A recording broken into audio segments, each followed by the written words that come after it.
আসসালামু আলাইকুম। প্রিয় শিক্ষার্থীবৃন্দ, দিনাজপুর বোর্ড 2024 সালের ন্যারেশন আইটেম নিয়ে আলোচনা হচ্ছে এখানে। যে কথা সব সময় বলে থাকি, যখন ডিরেক্ট স্পিচ থেকে ইনডিরেক্ট স্পিচে রূপান্তরিত করবে, তোমাকে সবার আগে খুঁজে বের করতে হবে কে কে কথা বলে এবং কোন স্পিচটি কার। তাহলে আমরা একটু লক্ষ্য করলে দেখব এখানে ক্লাস টিচার উপস্থিত রয়েছে, অর্থাৎ ক্লাস টিচার কথা বলতেছেন শিক্ষার্থীদের সাথে, রাইট? এখানে আবার ওয়ান অফ দ্য স্টুডেন্টস অর্থাৎ শিক্ষার্থীদের একজনের ভয়েস শুনতে পাচ্ছি এখানে। আবার প্রিন্সিপাল কথা বললেন, তার মানে তিন পক্ষ থেকে কথা বলা হচ্ছে, রাইট? তাহলে আমরা চলো শুরু করি। তাহলে এখানে বলা রয়েছে, the class teacher said to the students, do you like to go go for study tour. তাহলে এখানে সেইড টু এই রিপোর্টিং ভার্বটা আস্কড হয়ে যাবে, কারণ এখানে ইন্টারগ্রেটিভ সেন্টেন্স রয়েছে। তাহলে আমরা চলো লিখে ফেলি।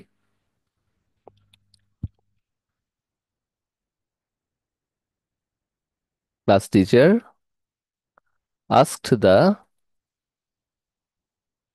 asked the students, right? ফন্টটা একটু ডিফারেন্ট করে দিচ্ছি। asked the students, ওকে। তো শিক্ষার্থীদের জিজ্ঞেস করেছিল। তাহলে যেহেতু অক্সিলারি ভার্ব দিয়ে শুরু হয়েছে, আমরা এখানে ইফ কথা নিয়ে আসব। ইফ, আর ইউ হচ্ছে এখানে স্টুডেন্টদেরকে নির্দেশ করে, সুতরাং আমরা দে লিখব, ইফ দে। আর এখানে ভি ওয়ান আছে, দ্যাট মিন্স প্রেজেন্ট ফর্ম আছে, এটাকে পাস্ট ফর্মে করে ফেলতে হবে। If they like to go for study tour, তারা কি স্টাডি ট্যুরে যাবে কিনা বা যেতে পছন্দ করে কিনা। Yes said all the students. তাহলে আমরা এখানে লিখতে পারি, all the students, all the students replied, replied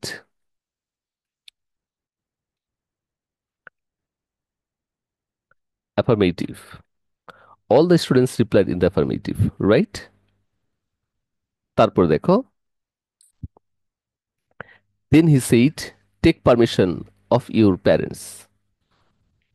সুতরাং এখানে তাহলে আমরা লিখলাম দেন হি, আচ্ছা, এখন take permission of your teacher. তাহলে এখানে টিচার বিভিন্নভাবে কথা এখানে অর্ডার লিখলেও হতে পারে, আবার ইনস্ট্রাক্ট বললেও হতে পারে, রাইট? তাহলে আমরা এখানে যদি বলি দেন হি ইনস্ট্রাক্টেড দেম, ইনস্ট্রাক্টেড অথবা অর্ডার দিলেও পারি, অর্ডার দেম। আর এখানে রয়েছে ইম্পারেটিভ সেন্টেন্স, দ্যাট মিন্স ভার্বের একদম ভার্ব দিয়ে শুরু হয়েছে। তাহলে আমরা এই টেক ভার্বের আগে টু বসাবো, শুধু to take, take permission of, এই ইউর কথা হয়ে যাবে দেয়ার, অর্থাৎ শিক্ষার্থীদেরকে ইন্ডিকেট করে এই কথাটা বলেছে, ইউর হয়ে যাচ্ছে দেয়ার, দেয়ার প্যারেন্টস, দেয়ার প্যারেন্টস। এরপর one of the students said, তাহলে আমরা এখানে লিখি ওয়ান অফ দ্য স্টুডেন্টস, এখানে বলেছে let us go to Cox's Bazar. Let us go to Cox's Bazar এই কথাটি বলেছে এখানে।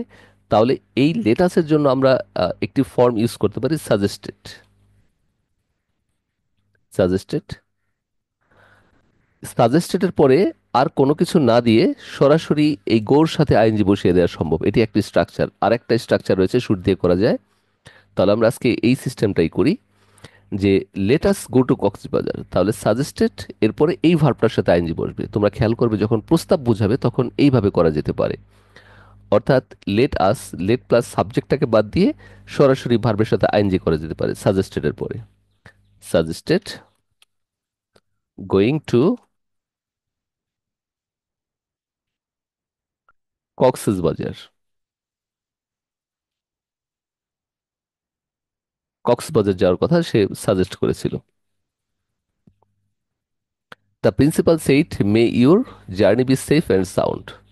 তাহলে আমরা এখানে যদি একটা লিঙ্কার বসাই অবশেষে, অথবা আফটার দ্যাট, এই কথাগুলি হয়, তাহলে আমরা এখানে বলতে পারি দেন, বা অ্যাট লাস্ট, অথবা ফাইনালি, যে কোনো একটা লিঙ্কার আমরা এখানে বসাতে পারি। না বসালেও কোনো সমস্যা নেই। তাহলে আমরা তোমাদের সুবিধার্থে আহ, আমি দেন দিয়ে করে দিচ্ছি। রাইট, আচ্ছা, দেন যেহেতু একবার দেয়া রয়েছে আর দিচ্ছি না দেনটা, তাহলে আমরা এখানে দেই দ্য প্রিন্সিপাল,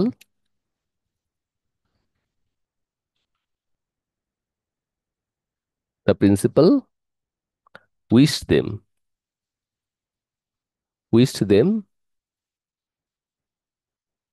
উইশড, রাইট। আচ্ছা, এখানে উইশড দেম দরকার নেই, যেহেতু ইউ রয়েছে দেয়ার। উইশড দেয়ার জার্নি,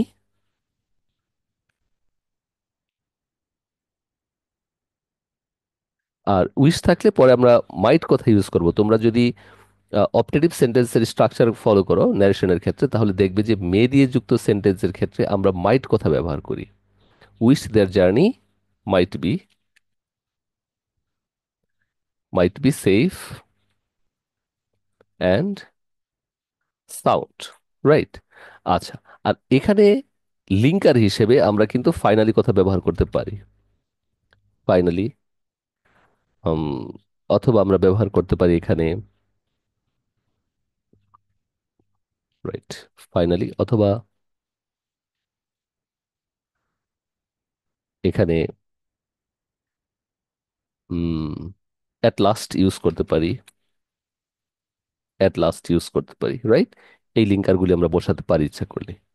ওকে, এগুলি হচ্ছে অপশনাল, তোমরা ব্যবহার করতেও পারো, না করতে পারো। যদি করো, তাহলে এখানে যে কাজটি করবে, যে এই লেটারটাকে স্মল লেটার করে দেবে, রাইট। আচ্ছা, এখন যদি তুমি এটা নাও ইউজ করো, সমস্যা নেই, তোমার সেন্টেন্সটি হয়ে যাবে। তাহলে একটু লক্ষ্য করো, এখানে তিনজন সাধারণত ইনভলভড।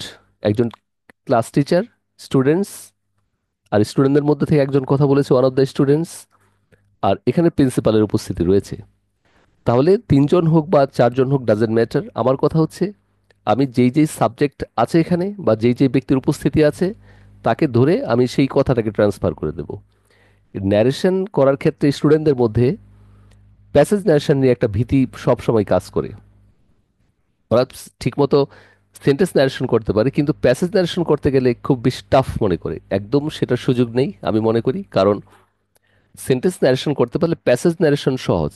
শুধু এক্সট্রা কিছু কথা থাকে, যেমন ইয়েস, নো, বা অন্যান্য সময় নির্দেশক কিছু শব্দ থাকে, বা এক্সক্লামেটরি কিছু সাইন থাকে। সেই জিনিসগুলিকে একটু সিস্টেম করে করতে হয়, আর লিঙ্কার ব্যবহার করতে হয়। তো এই দুটো জিনিস জানলেই কিন্তু আমাদের এটা করা সম্ভব হয়, ঠিক আছে? তো আশা করি তোমরা কেয়ারফুলি সেই জিনিসটা করবে, আর অন্যান্য ভিডিওগুলি থেকেও তোমরা সাপোর্ট নিতে পারো। সবাইকে অনেক ধন্যবাদ।